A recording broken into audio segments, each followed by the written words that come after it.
What if I told you that the most dominant weapon in professional drag racing history wasn't an engine, wasn't exotic fuel, and wasn't some secret aerodynamic trick? It was a heating blanket, the kind you'd find at a hardware store for about $30. And for 3 straight years, while everyone else was spending tens of thousands of dollars trying to find horsepower through traditional means, one Indiana mechanic was quietly wrapping his nitrous bottles in electric blankets and absolutely embarrassing the entire pro street scene. This is the story of Pat Moosey, thermodynamics, and one of the most elegant pieces of grassroots engineering in motorsport history. This is Motorsport Heritage, and I spend way too much time thinking about the moments in racing history where one person figured out something everyone else missed. If you're someone who loves the deep technical stories behind why certain racers dominated their era, make sure to hit the subscribe button and give this video a thumbs up if this helps you out. Now, before we get into the specifics of what Moosey actually did and why it works so devastatingly well, we need to set the scene. Because to appreciate the genius here, you have to understand the world he was operating in. It's 1979. Pro street racing in the American Midwest is alive in a way that's hard to describe if you weren't there. These weren't purpose-built race cars with corporate sponsorships and engineering departments behind them. These were street-legal machines, Camaros, Mustangs, Novas, transformed into quarter-mile weapons by guys working in their own garages, figuring things out through trial and error and sheer determination. Tunnel ram intakes poking through the hoods, fat slicks squeezed into tubbed wheel wells, engines making power numbers that had no business being in a car you could theoretically drive to the grocery store. It was raw, it was loud, and it was deeply competitive. Nitrous oxide was the great equalizer in this world. Here's the thing about nitrous. It leveled the playing field in a way nothing else could. A team with a modest engine combination could bolt on a nitrous system, hit the button at the top end of first gear, and suddenly compete with cars that had far more expensive engine builds. The basic concept is straightforward enough. Nitrous oxide is stored as a liquid under pressure in steel bottles. When released into the engine and exposed to combustion temperatures, it breaks down and releases extra oxygen. More oxygen means you can burn more fuel. More fuel means more power. A 150 horsepower shot kit could add exactly that to whatever your engine was already making. Stack multiple systems together and you're talking 300, 400, even 500 additional horsepower at the push of a button. For cash-strapped racers competing against teams with much larger budgets, nitrous was magic. But here's what most people don't realize, and this is the part that Moosey figured out while everyone else was focused elsewhere. The performance of a nitrous system isn't fixed.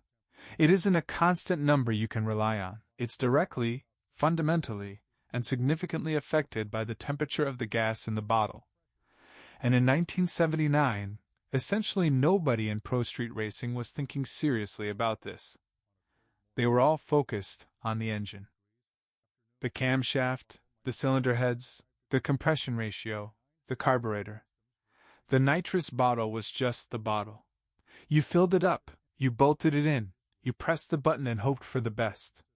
That assumption, that collective blind spot shared by an entire sport, was the opening Moosey walked through.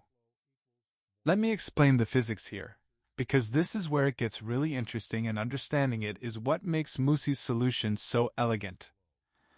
Nitrous oxide exists as a liquid inside the bottle only because it's under pressure. The relationship between temperature and pressure in that bottle isn't complicated, but it is dramatic. At 70 degrees Fahrenheit, a full nitrous bottle sits at around 760 psi.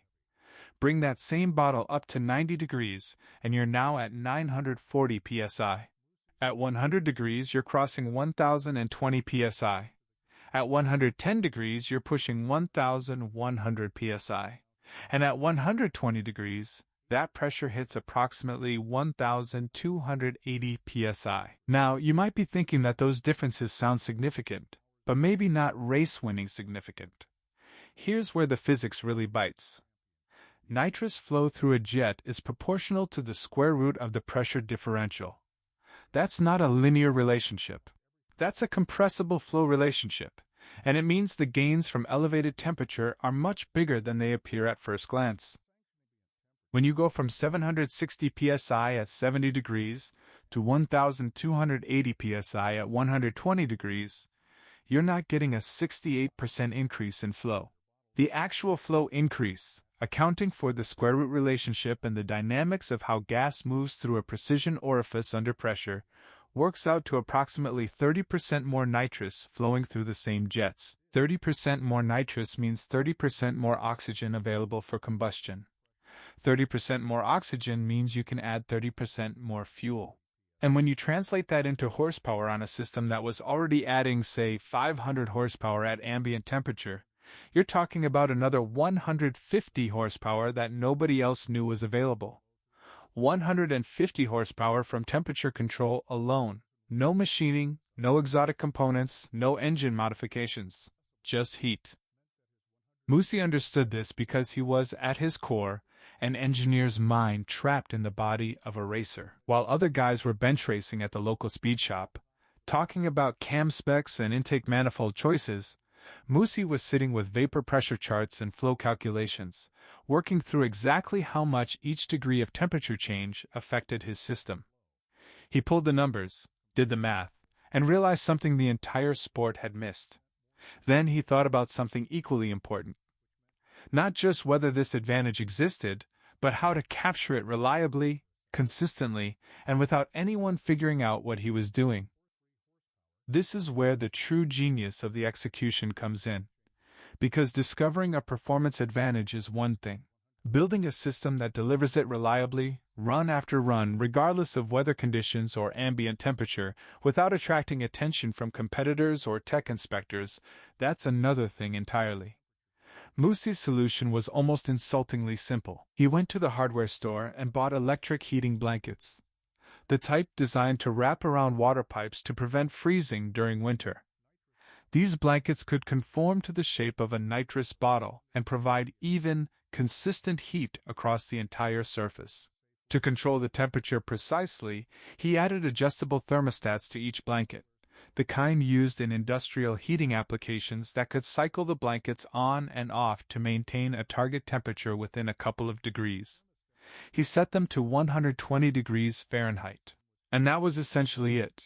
$200 worth of hardware store equipment, some wiring, and a thermostat. That was the entire system that dominated pro street racing for 3 years. The disguise was perfect. In the staging lanes, while other racers were making last-minute carburetor adjustments and checking tire pressure, Moosey would be there with what looked like insulation wrapping around his bottles. If anyone asked, he gave vague answers. Something about preventing condensation, maintaining consistent temperature on cold mornings. Both technically true, neither revealing the actual strategy. Some racers looked at the blankets and shrugged. Some probably felt mild sympathy, assuming Moosey was being overly cautious or maybe even a little eccentric. What nobody grasped was that those blankets were worth more than the most expensive engine combination any of them had ever built. The consistency advantage deserves its own conversation, because it might actually be more important than the raw power gain.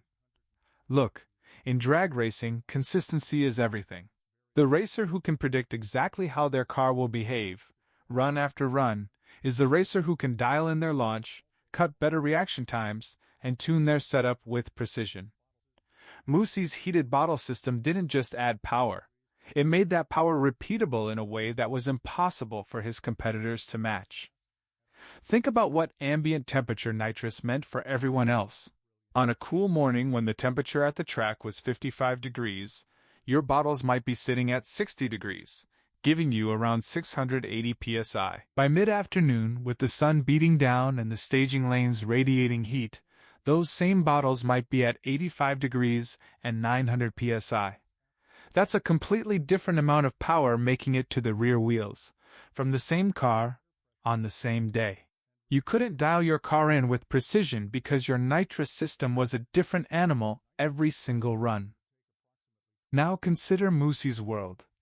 Every time he rolled to the staging lanes, his bottles were at exactly 120 degrees. Didn't matter if it was a crisp morning or a scorching afternoon. The thermostats had been doing their job since he plugged the system in an hour before racing. His bottle pressure was identical every single run. His nitrous flow was identical every single run. His power output was identical every single run. He could jet his engine for one specific condition and know with absolute certainty that's what he'd get. That level of predictability in a class where everyone else was essentially guessing gave him an enormous structural advantage that went beyond just the additional horsepower. There's another dimension here that most people overlook completely. What happens to a nitrous bottle during a run? When nitrous flows out of a bottle at high rates, the expansion of gas causes significant cooling. A bottle that starts a run at 90 degrees might end that run at 60 or 65 degrees. In an elimination format where you might have 30 to 45 minutes between rounds, that cooled bottle needs to recover. Competitors relying on ambient temperature had no way to accelerate that recovery. Moosey's heated bottles started each run with considerably more thermal mass, maintained better pressure throughout the pass, and recovered much faster between rounds because the heating system was actively working to bring them back to target temperature. In the later rounds of a tough event, when everyone else was dealing with tired, cool, nitrous bottles and inconsistent performance, Moosey's system was delivering the same numbers it had in the first round. Let's talk about the technical details of the setup, because Moosey's attention to precision went well beyond simply wrapping blankets around bottles and hoping for the best.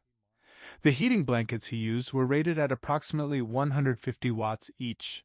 For a standard 10-pound nitrous bottle, heating from ambient temperature to 120 degrees took roughly 20 to 30 minutes under normal conditions.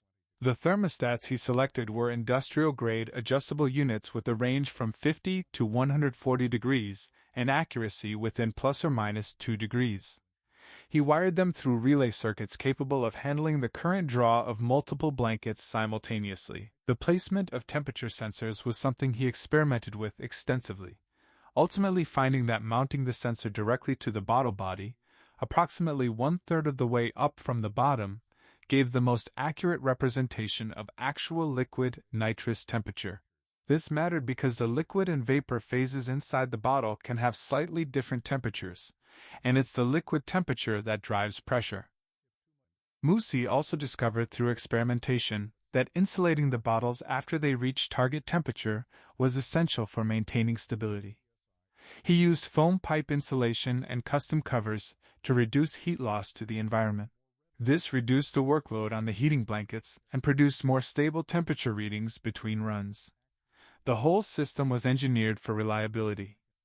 Simple components doing a specific job, monitored by appropriate controls, with redundancy built in where it mattered. It was the kind of engineering philosophy you see in industrial applications where uptime is critical, applied to a drag racing situation where every run had to be right. The jet sizing in Moosey's system was another area where his attention to detail separated him from anyone who later tried to copy the concept without fully understanding it. His jets were specifically calibrated for operation at 1,280 psi. A standard nitrous jet size for typical ambient pressure operation would flow a completely different amount at Moosey's elevated bottle pressure. Simply running hot bottles with standard jets would give you more power, yes, but without knowing exactly how much more, your fuel curve would be wrong. Too little fuel for the extra oxygen and you're running lean, risking catastrophic detonation and melted pistons. Too much fuel, and you're giving away power while washing oil off the cylinder walls. Moosey had custom jets machined to precise specifications that delivered exactly the flow rates he'd calculated for 120-degree operation. Then he tuned his fuel system around those numbers, reading spark plugs after every run, monitoring the color and heat patterns to verify the mixture was exactly where he needed it.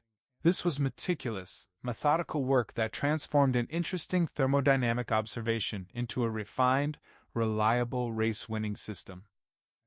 The fuel side required significant attention in its own right.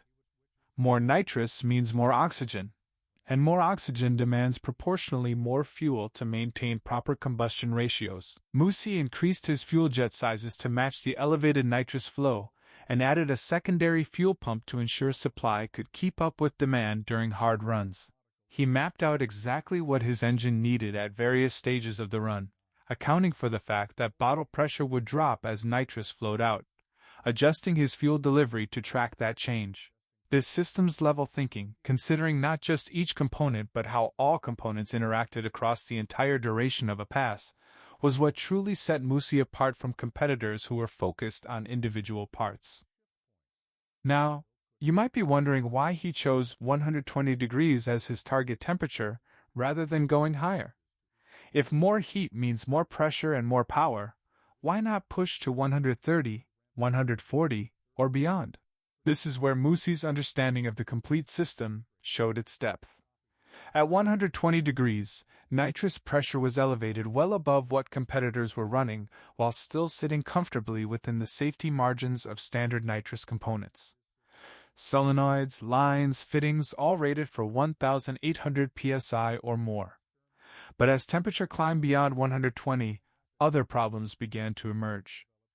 Nitrous in the lines between the bottle and solenoids would begin transitioning from liquid to vapor more readily. Vapor carries significantly less oxygen than liquid nitrous, so actual power delivery would become inconsistent and potentially decrease despite the higher pressure. The rubber seals inside solenoids and fittings would degrade faster at sustained elevated temperatures. And critically, the margin between operating pressure and safety relief pressure narrowed in ways that created meaningful risk if a racer didn't fully understand what they were doing. 120 was the sweet spot. Maximum advantage within safe, reliable parameters. Throughout the 1979 season, the results were inexplicable to everyone watching. Moosey's Camaro, built around what appeared to be a relatively modest 406 cubic inch small block Chevy, was running away from cars with significantly larger and more expensive engine combinations. Competitors tore their cars apart looking for the answer. Some spent thousands upgrading cylinder heads, adding exotic camshafts, chasing horsepower through every traditional avenue they could think of. Tech inspectors went through Moosey's car looking for illegal modifications. They found nothing, because there was nothing to find. His engine was actually quite mild by Pro Street standards. Reasonable compression, a solid roller cam, conventional cylinder heads. Everything was legal. Everything was straightforward. The advantage was in the staging lanes, quietly maintained by thermostats and heating blankets, while everyone else was looking inside the engine. The psychological dimension of what Moosey was doing shouldn't be underestimated. There's something particularly demoralizing about losing to a competitor you can't figure out. You can handle losing to someone with more money or a clearly superior engine combination. You understand the equation even if you can't immediately match it. But losing to someone when you can see their car, study their setup, copy everything visible, and still come up short? That creates a kind of frustration that gets into your head. Competitors started questioning their own judgment. Maybe their engines weren't as good as they thought. Maybe their tuning was off. Maybe Moosey had some supplier relationship giving him better quality components. The theories multiplied because the answer wasn't visible. And that confusion, that self-doubt spreading through the competition, gave Moosey an additional edge beyond the horsepower itself. He was winning the psychological battle as thoroughly as the physical one. Moosey was deliberately careful about maintaining the secret. He would install the heating blankets well before arriving at the track, in the privacy of his own garage or trailer. By the time he was in public view, the system was already running and the blankets looked like nothing more than insulation. The control boxes were labeled ambiguously, nothing that would indicate temperature control or electrical heating. When other racers asked about the blankets, his answers were technically accurate, but deliberately incomplete. He even engaged in what you might generously call information management, occasionally suggesting to other racers that heating nitrous bottles was dangerous, that the increased pressure created risks not worth taking. Playing on the general anxiety people had about high-pressure systems, it was a masterstroke of competitive misdirection. He was protecting his advantage not just through secrecy, but through actively steering competitors away from the correct answer. By the time the 1980 season began, Moosey had refined the system substantially. He'd added individual pressure gauges to each bottle, which allowed him to verify temperature indirectly by reading pressure without removing insulation or disturbing the setup. He developed a specific pre-event procedure, heating bottles to 125 degrees and then allowing them to stabilize down to exactly 120, ensuring perfectly uniform temperature distribution throughout the liquid before the first run. He'd discovered through careful observation that gradually ramping temperature over 30 minutes produced more consistent results than rapid heating to target. The discipline of this approach, the structured routine applied identically before every event, eliminated variables and made his results even more predictable. The 1980 season brought results that seemed almost impossible given Moosey's equipment. At Indianapolis Raceway Park, he posted an 8.42 elapsed time at 161 miles per hour, numbers that had no business coming from that engine combination. Tech inspectors who went through his car afterward found nothing. Other racers went home and started throwing parts at their engines, buying expensive upgrades in pursuit of performance that was actually being generated by a completely different mechanism than they were searching for. Moosey, meanwhile, returned to his garage, checked his heating system, verified his thermostat calibration, and started preparing for the next event. The work was unglamorous. The results were extraordinary. This is where the story starts shifting from individual dominance to industry impact. Because you can only keep a secret for so long when it's winning at this level. During the 1981 season, information began leaking. A former crew member who had fallen out with Moosey started talking to other teams. He didn't have every detail, didn't know all the specifics of the temperature targets or the fuel system adjustments, but he knew the heating blankets were more than insulation. He knew they were producing something meaningful.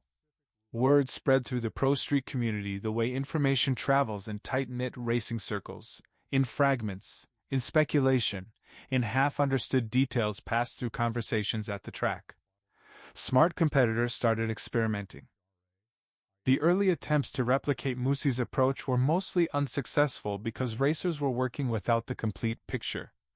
Some tried using propane torches to heat their bottles, which created dangerous, uneven heating and wildly inconsistent results. Others attempted hot water baths, submerging bottles in containers of warm water before runs, which was messy, impractical in a race paddock environment, and difficult to control accurately.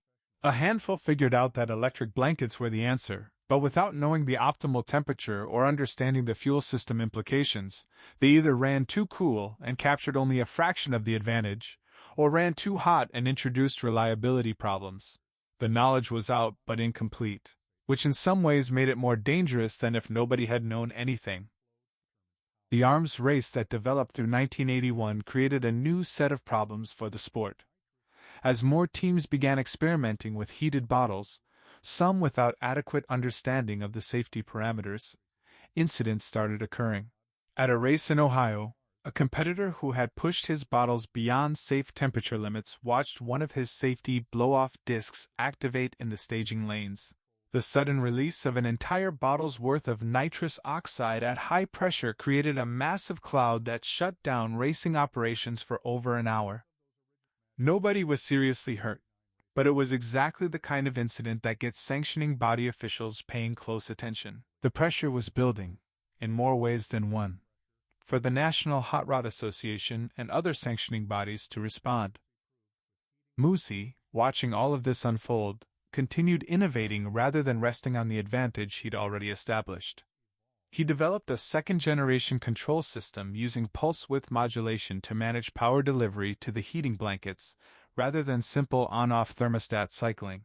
This approach allowed him to maintain temperature within 1 degree of target, rather than the plus or minus 2 degrees of the mechanical thermostats. He also began using data acquisition equipment to monitor bottle pressure during actual runs, recording how pressure dropped as nitrous flowed out across the duration of a pass. The pressure curves he collected were fascinating and gave him insights nobody in the sport had ever had access to before. A typical 10-pound bottle at 120 degrees starting temperature, running a 500 horsepower nitrous shot, would drop to approximately 85 degrees by the end of a quarter-mile pass, pressure falling from around 1,280 psi at the start to roughly 890 psi at the finish. This wasn't a cliff-edge drop. It was a predictable curve, and predictable curves can be compensated for. Moosey used this data to adjust his fuel delivery mapping so that as nitrous flow decreased during the run, fuel delivery tracked proportionally downward, maintaining proper air-fuel ratio from the moment he hit the button to the moment he crossed the finish line. This was real-time fuel management based on physical data in an era when most racers were tuning by instinct and spark plug color alone. He also discovered that bottle mounting orientation had meaningful effects on temperature distribution. Vertically mounted bottles, where natural convection currents in the liquid could circulate heat more evenly, maintained more consistent temperature distribution than horizontally mounted ones. The difference wasn't enormous, but in a system where Moosey was now chasing single-degree accuracy, every source of variability mattered. He redesigned his bottle mounting entirely to accommodate perfect vertical positioning, reorganizing other components around that requirement rather than mounting bottles wherever was most convenient. Every decision was subordinated to the goal of maximum consistency.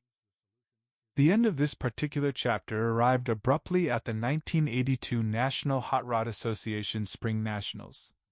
The announcement came before qualifying even started.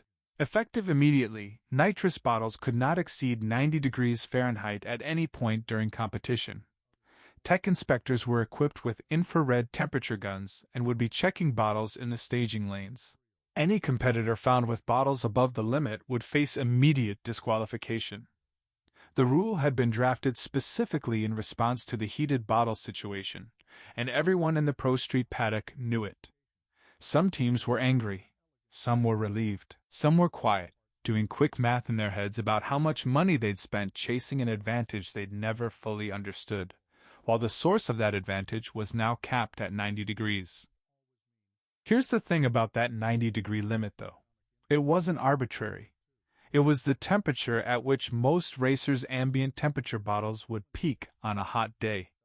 In other words, the rule essentially standardized bottle temperature at the upper end of what natural conditions could provide, eliminating the advantage from active heating while simultaneously acknowledging that temperature mattered. The sanctioning body hadn't decided temperature was irrelevant. They decided that artificially elevating it beyond natural conditions was outside the competitive parameters they wanted to maintain.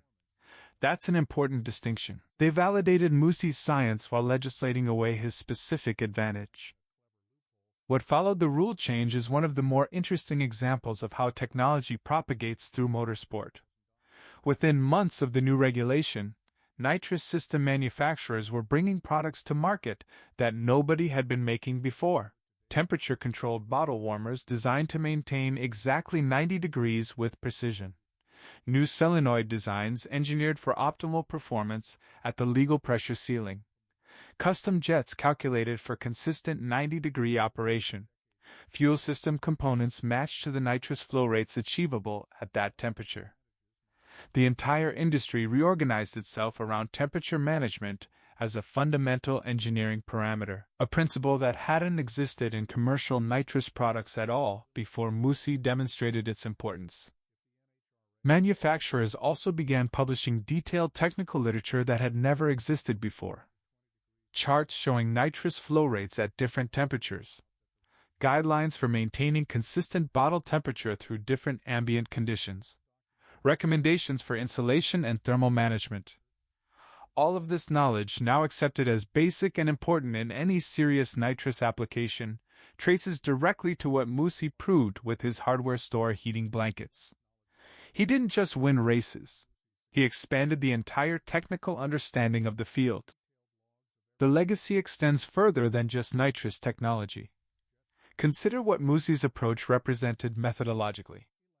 He treated the nitrous system not as a bolt-on accessory with a fixed power rating, but as a thermodynamic system with variable output that could be optimized through careful environmental control. This kind of systems-level thinking, This willingness to question assumptions that the entire competitive field had accepted without examination is exactly what produces competitive advantages that persist until rules specifically eliminate them. And it's precisely the kind of thinking that separates genuinely innovative engineers from people who are very good at optimizing within the established framework everyone else is also using. The modern drag racing world that descended from that pro street era reflects Moosey's influence at every level. Current professional categories that permit nitrous oxide use all have specific temperature regulations. Not because temperature was irrelevant before, but because Pat Moosey proved so conclusively that it was relevant that governing bodies had no choice but to regulate it. Every NHRA rule about nitrous bottle temperature is essentially a footnote to what happened at US 41 Dragway in Morocco, Indiana in 1979. Every tech inspector checking bottle temperature with an infrared gun is completing a process Moosey made necessary. Contemporary nitrous systems, even the most sophisticated electronically controlled multi-stage units used in professional motorsport today, operate on the same foundational physics that Moosey worked with. Temperature still determines pressure. Pressure still determines flow. Flow still determines power. The electronic controllers, the data acquisition systems, the precision machined orifices, all of that technology is built on top of the same thermodynamic relationships Moosey understood from vapor pressure charts in the late 1970s. What's changed is that the entire industry now understands these relationships explicitly and builds products and regulations around them.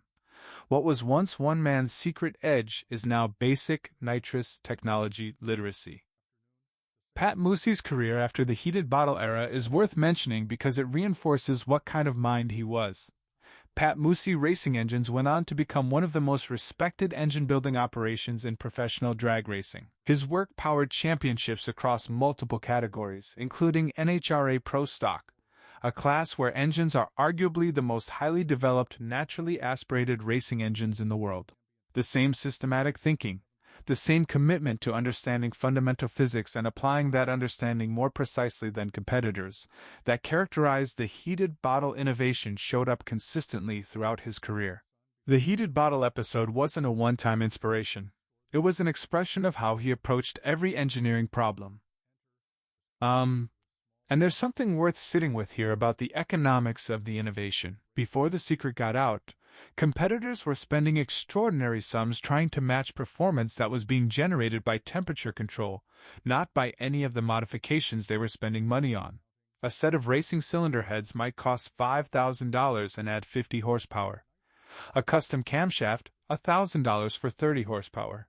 Advanced ignition systems, fuel system upgrades, exotic intake manifolds, all of it expensive, all of it chasing power that Moosey was generating with the $200 heating system. Once the concept became public, it democratized performance in a way that expensive components never could have. Someone who couldn't afford premium cylinder heads could still compete effectively if they managed their bottle temperature correctly. The knowledge, once free, leveled the playing field in a completely different direction than it had been tilting. Here's what most people don't realize about how the story eventually became public knowledge in full detail. The racing community is simultaneously secretive and very small. Secrets that would take decades to escape most industries spread through racing in a fraction of the time because the competitive ecosystem is tight, people move between teams, and the culture rewards knowing things other people don't. Once Moosey's former crew members started talking in 1981, it was a matter of months before the broad strokes were common knowledge. But the specific details, the exact temperature target, the fuel system compensation, the insulation strategy, the staged heating protocol, those took longer to fully propagate. And in that gap between broad concept and specific implementation, there was a period where many teams were doing heated bottle experiments without the complete picture. This partial knowledge period produced some of the most interesting experimental results of the era. Teams that got the basic concept right, but without the fuel system implications, discovered that elevated bottle temperature could actually hurt performance if the engine was jetting for standard pressure and suddenly receiving substantially more nitrous. Lean-out conditions, detected by pale wash spark plugs and occasionally by the more dramatic evidence of damaged pistons, were common among early adopters who understood the heat-pressure relationship, but not what it meant for fuel delivery. Some of these teams concluded that heated bottles were more trouble than they were worth, and abandoned the concept, inadvertently helping maintain Moosey's advantage a little longer by discouraging imitation from exactly the competitors who'd almost gotten it right. The teams that figured it out properly, fuel system and all, were typically the ones with enough engineering background to work through the complete implications. And interestingly, most of them landed at temperatures somewhat below Moosey's 120-degree target, either because they were being conservative about safety margins, or because they hadn't fully worked through the flow calculations and were tuning by results rather than by calculation. Running at 100 or 105 degrees rather than 120 meant capturing maybe half the pressure advantage and correspondingly less of the power gain. Good, but not Moosey's level. The difference between understanding a concept intellectually and having worked it through rigorously enough to implement it optimally is often where competitive advantages actually live. Look, let's talk about what the sanctioning bodies were actually doing during this period, because their response to the heated bottle situation tells us something important about how motorsport governance works. The NHRA and other organizations received complaints about Moosey's performance throughout 1979 and 1980. Tech inspectors examined his car multiple times following exceptional runs. They found nothing illegal because they were looking in the wrong places, examining the engine and fuel system rather than the thermal state of the nitrous bottles in the staging lanes. The rules simply didn't contemplate bottle temperature as a variable worth regulating, because nobody on the rules committee had thought of it as a meaningful factor. The rule book reflected the current understanding of the technology, and the current understanding was incomplete. This is a pattern that repeats throughout motorsport history with remarkable consistency. Someone finds an advantage that exists in the space between what the rules explicitly prohibit and what the rules' authors actually intended to allow. The advantage gets exploited until either competitors catch up or the rules are updated. Then the rules become more explicit and comprehensive, until someone finds the next gap. This cycle is simultaneously frustrating for governing bodies and essential to technological progress. Without the gaps, without the boundary-pushing, development stalls. The heated bottle situation accelerated nitrous oxide technology by probably a decade, and the rule changes that resulted created a clearer, better-defined competitive environment that ultimately served the sport well.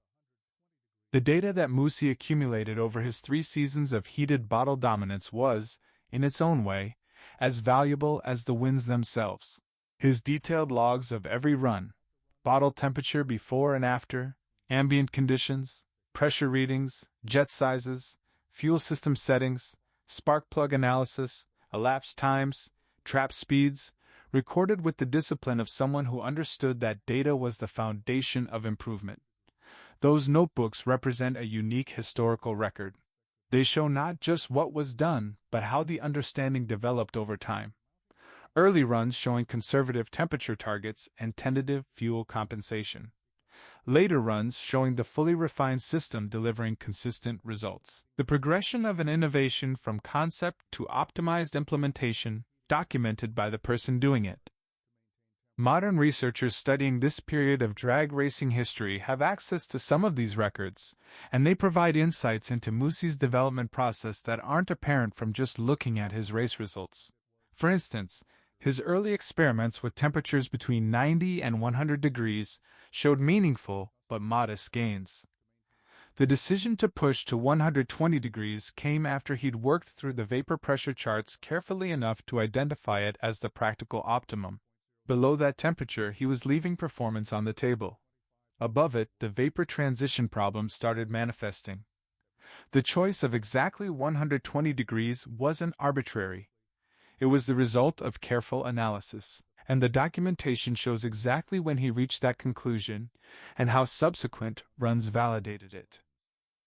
Let's bring this back to something that connects to every person watching this, because Pat Moosey's story isn't really just about nitrous oxide and drag racing.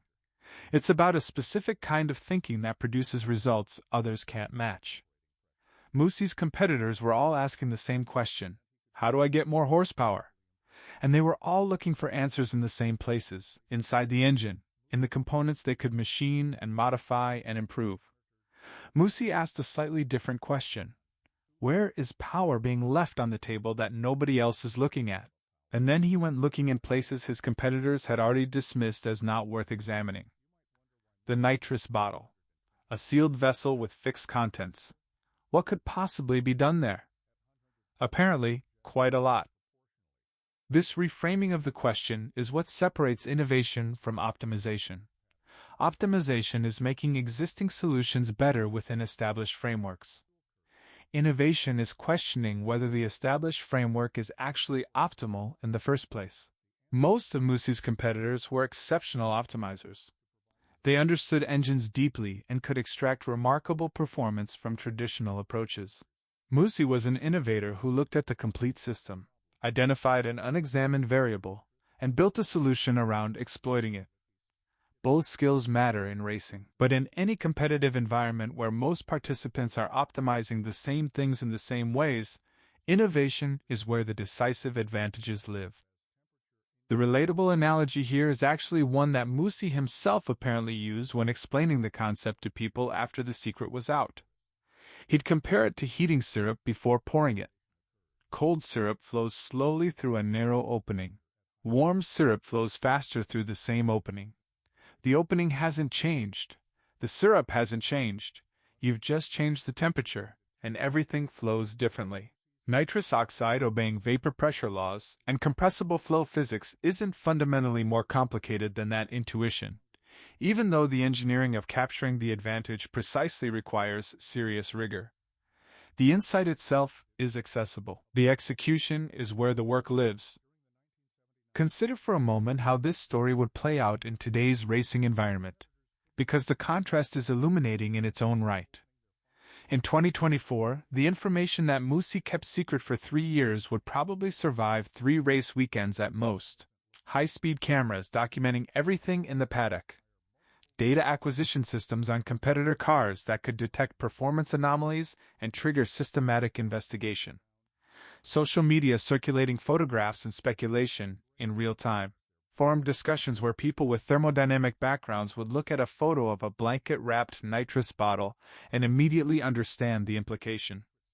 The environment in which a technical secret can be maintained has compressed dramatically, which might make you think that Moosey's kind of advantage is impossible now. Here's why that conclusion is wrong. The nature of the advantage has changed, but the underlying opportunity hasn't disappeared. In contemporary motorsport, data is abundant and information circulates fast, but the field of variables that could be exploited is larger and more complex than it's ever been. Modern racing cars are systems of extraordinary intricacy, with aerodynamic interactions, tire thermal management, hybrid energy deployment strategies, and software-defined performance parameters that create vast space for the same kind of insight Moosey applied in 1979. The heating blanket was a specific solution to a specific overlooked variable. The mindset that found it, the willingness to examine what everyone else was treating as fixed, is a timeless competitive asset. Now, you might be thinking that what Moosey did was essentially cheating, that he was exploiting a loophole rather than competing fairly. This is worth addressing directly, because it's a question that comes up every time a story like this is told. Every rule that existed at the time Moosey was running his heated system permitted what he was doing. The rules were silent on bottle temperature because the rulemakers didn't consider it relevant. Moosey didn't circumvent any explicit prohibition. He found a performance dimension that the rules hadn't addressed. That's not cheating. That's innovation. The distinction matters because if we call every exploitation of regulatory gaps cheating, we eliminate the creative tension between innovation and regulation that drives technology forward in racing and, frankly, in most competitive fields. The NHRA agreed, implicitly, when they changed the rules. They didn't penalize Moosey retroactively. They didn't strip his results. They simply established a new rule that addressed the gap his innovation had exposed. This is exactly how regulatory frameworks are supposed to work in motorsport. They're updated in response to innovations that change the competitive landscape in ways their authors didn't anticipate. The alternative, trying to write rules comprehensive enough to anticipate every possible innovation in advance, is both impossible and would probably freeze technological development entirely. Racing improves because people like Moosey find the edges of existing rules and push through them, forcing the sport to think more carefully about what it's actually trying to regulate. This is where it gets really interesting from a historical perspective. The heated bottle innovation wasn't an isolated incident. It's part of a continuous thread of nitrous oxide development that runs from the very first racing applications of the technology straight through to the present day. Every significant advance in nitrous system performance has come from someone questioning an assumption that the field had accepted as fixed. The assumption that ambient temperature was adequate. The assumption that a fixed jet size was appropriate for all conditions. The assumption that a single-stage system was sufficient. The assumption that fuel delivery should be fixed rather than progressive. Each of these assumptions fell because someone, somewhere, asked whether they had to be true. Moosey's specific insight about temperature has been thoroughly absorbed into standard practice. But the deeper lesson, that optimizing the delivery of the oxidizer is as important as optimizing the engine receiving it, continues to drive development in ways that extend well beyond temperature control. Modern nitrous system developers think carefully about liquid versus vapor states throughout the delivery path, about pressure consistency from the bottle through the solenoid to the injector nozzle, about how ambient conditions affect system behavior and how to compensate for that variability through active management rather than passive acceptance. All of this thinking connects to the foundation Moosey laid by treating his nitrous bottle as a thermodynamic system rather than a simple container. The current professional drag racing nitrous systems that power top-level radio racing cars and pro-mod machines would be genuinely unrecognizable to a 1979 pro street racer. Multiple stages of nitrous with independent temperature-managed bottles for each. Progressive controllers that ramp power delivery gradually to manage the traction available from increasingly exotic tire compounds. Data logging that records bottle pressure, solenoid timing, fuel delivery, and dozens of other parameters at rates fast enough to capture events happening in hundredths of a second. Total power contributions from nitrous alone exceeding 1,000 horsepower in the most aggressive applications. The sophistication is staggering. But strip away the electronics and the data systems and the exotic materials, and the physics underneath is unchanged. The vapor-pressure relationship that Moosey exploited is the same one these systems are built around. The flow physics through precision orifices is the same. The fundamental trade-offs between power, reliability, and safety are the same. Modern systems manage these trade-offs with incomparably more precision and sophistication than Moosey's heating blankets and mechanical thermostats. But they're managing the same underlying physical relationships. They're just doing it better. The final thing worth saying about Pat Moosey's story is what it reveals about the relationship between knowledge and competitive advantage. Moosey's advantage wasn't in possessing exotic materials or proprietary technology that others couldn't access. The heating blankets were available at any hardware store. The thermostats were off-the-shelf industrial components. The vapor pressure charts were in published reference materials anyone could find. The physics was in textbooks. His advantage was in synthesizing available information into an insight that others hadn't reached, and then having the discipline and technical competence to implement that insight precisely and reliably. It wasn't what he knew that nobody else could know. It was what he saw that nobody else was looking for. That distinction is important because it means the lesson isn't that you need secret information or proprietary resources to find competitive advantages. It means you need to look carefully at what everyone else is treating as settled, ask whether it actually has to be that way, and be willing to do the work of figuring out what would happen if it wasn't. Moosey could have dismissed his own insight early on. The bottles are sealed. The contents are fixed by what you put in them. Everyone runs at ambient temperature. That's just how it works. But he didn't dismiss it. He asked what would happen if it worked differently. And drag racing has never been entirely the same since. The next time you see a drag car rolling to the line with what looks like insulation or wrapping around its nitrous bottles, you're looking at the direct descendant of a hardware store purchase and an Indiana mechanic's willingness to question what everyone else had decided wasn't worth questioning. That's the heritage. That's the tradition. One person, one question, and a fundamentally different understanding of how the game could be played. What other assumptions are sitting right in front of us right now, in racing and everywhere else, waiting for someone to look at them the right way? Drop your thoughts in the comments below. And if you found this story as fascinating as I did, make sure you're subscribed, because there are plenty more stories like this one waiting to be told.